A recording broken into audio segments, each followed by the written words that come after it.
And the sudden acquisition thereof involves the planet Uranus, or Venus and Jupiter being placed in Aquarius or in the 11th house, you know, and these are the factors that we look for to make this determination, all right? Cool. Yeah, I'm still here. Would you like to elaborate on some cases or what you understand about the natal promise? Yeah, I can, well, listening to what you're saying about the natal promise, I can look at my own astrological chart, dealing with the planets of Mercury and Uranus. I have Mercury and Uranus trine in my natal chart, and being that Mercury rules brothers, sisters, cousins, close relatives, and Uranus is the planet of astrology or intuition or the knowledge, period, I see how that aspect in my chart, my natal promise, is manifested itself to be, learning astrology from my cousin and interacting with my cousin, through astrology or the sciences and anything that has to do with perceiving the depths.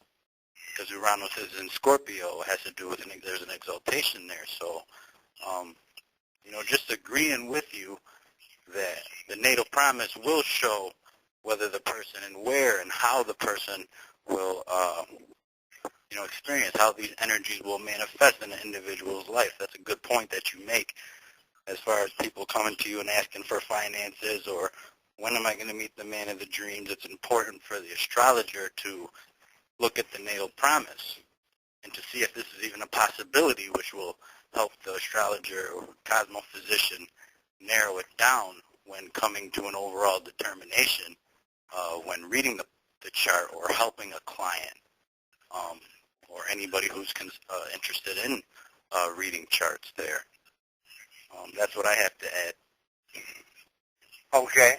I want to give some examples of a natal promise, okay? And for those who are interested in the idea of what a natal promise is and doing that research, okay, let me inform you that the natal promise isn't always a good one, okay? I mean, if we look at the chart of Malcolm X, right?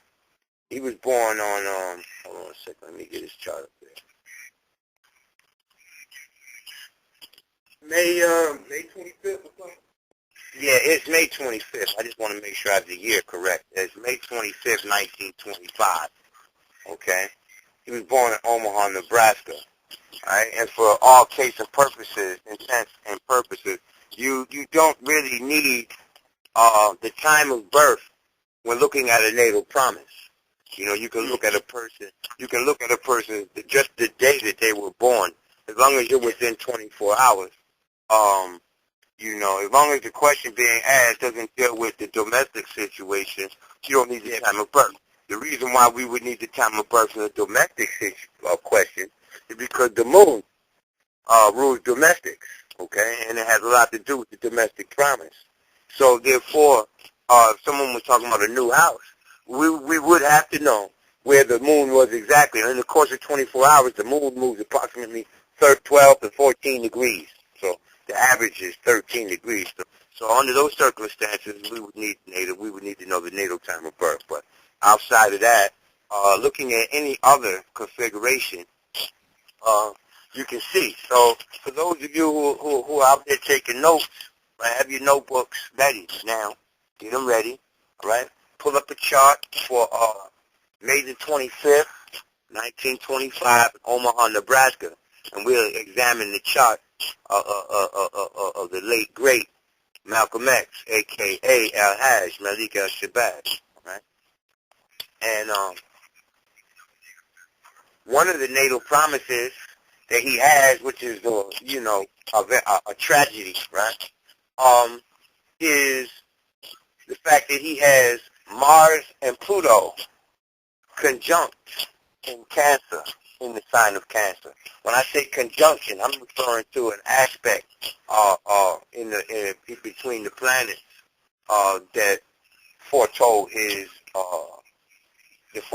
demise. Okay, what he has is Mars at 10 degrees and Pluto at 12 degrees. That's an orb or a distance between them of 2 degrees and less than 2 degrees. Really, it's 1 degree and 58 minutes. It's like 1.98 degrees apart. Okay, which would mean, which is the natal promise, because they're so close together. The natal promise involved is that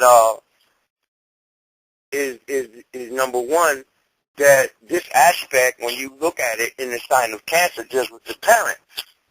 Okay, it deals with both parents. And if you are familiar with his biography, his mother was put into an insane asylum, right? Before he passed away, he got to bear witness to that tragedy.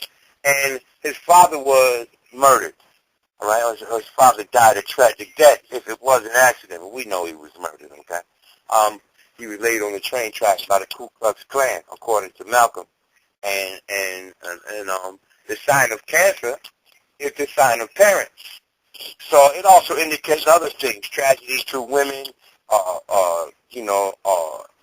misgivings and misfortunes dealing with other people's property, because I have him here as a Sagittarius ascendant, but it never put this in the 8th place of death.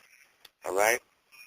So when you look at these configurations in the chart, and you see how they if you already know, see, hindsight is 20/20, and the way you actually learn to analyze natal promises is by doing the biographies of people that have gone before you, whether they're alive or dead, okay?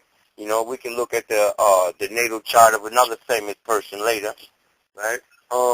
When we look at, and because we don't have anybody on the line other than us right now, we can continue to build on this issue, all right? Yeah, I was yo. But believe me, there's people listening, okay? So, Yo. What's going on? I just wanted to say something real quick. You're talking about the natal promise.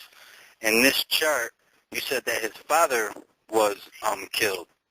Yeah, exactly. And he has Saturn at 9 degrees of Scorpio in his natal promise, trine the Mars-Pluto conjunction. Yeah, exactly. Yeah, exactly. I was going to get into that. If you want to elaborate on that, you can. No, I don't want to elaborate on it. I just wanted to mention that I see where you're going with it. I'm following you here with just looking at the natal promise. Go ahead. Yeah, okay. Now, the reason why it involves a parent, we can tell astrologically that it involves one of the parents automatically by virtue of the fact that it's in the sign of Cancer, because on an elementary level, we know that Cancer represents parentage, male or female.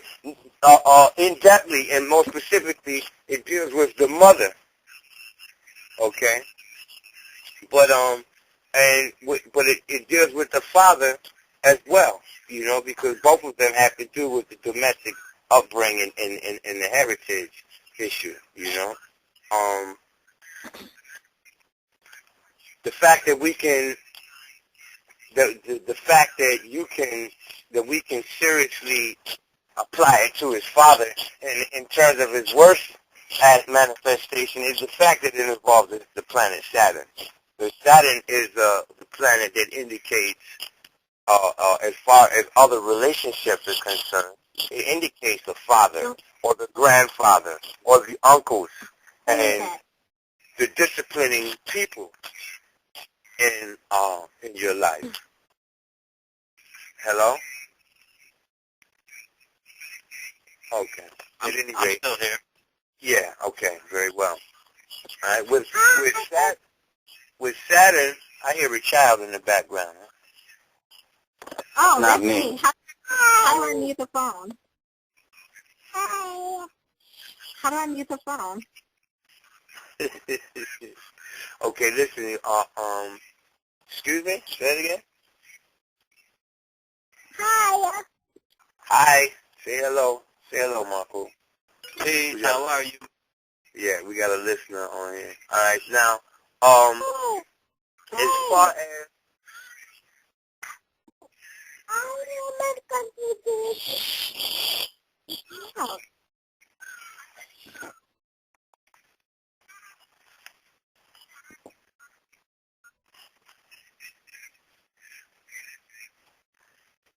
Right. Yeah, at any rate, let's pick back up.